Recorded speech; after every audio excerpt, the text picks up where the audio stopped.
I came to FSU, I guess, almost by accident because I was in Detroit, Michigan at the time, and some friends of mine had invited me to come up and to work up there in that area, and I did. And I had sent off for some fellowships just to see what was going on, and I applied to one. That was the only one I applied to, was the one to FSU, and I got it. It was in the area of music, music supervision.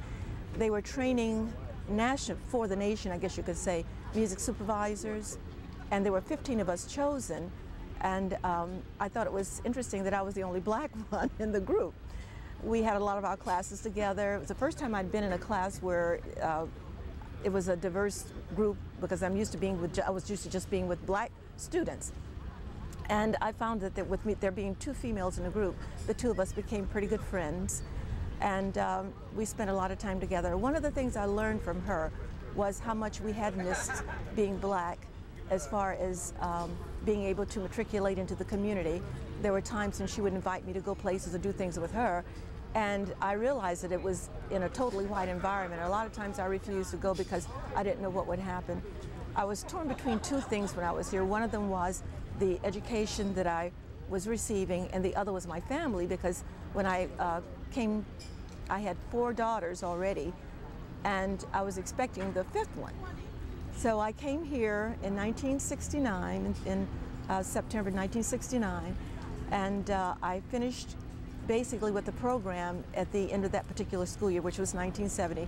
And right in the middle of that, my youngest daughter, was born, and we were out for a couple of weeks over the break, and I was right back in there with everybody else right after the break. So my children, some of the older ones, still remember it. My oldest daughter did come here some years later. She did receive her doctorate degree, Natalie King Pedroso now. She's now a professor at Florida A&M University in the English department there. And the one who was born here the year that I was in school is now a television news personality in South Florida, Nichelle King. So. And it's always hard trying to be that mother, trying to balance being that mother with being the educator. I'm presently an assistant principal in the Broward County school system in Florida at Silver Ridge Elementary School, and I've been there quite a few years, and in a few years now I'll probably be retiring. And it's been very interesting, and I'm looking forward to spending time with my grands, one of which is here with me, Hunter King. She's standing back there, and so I'm looking forward to spending more time with them.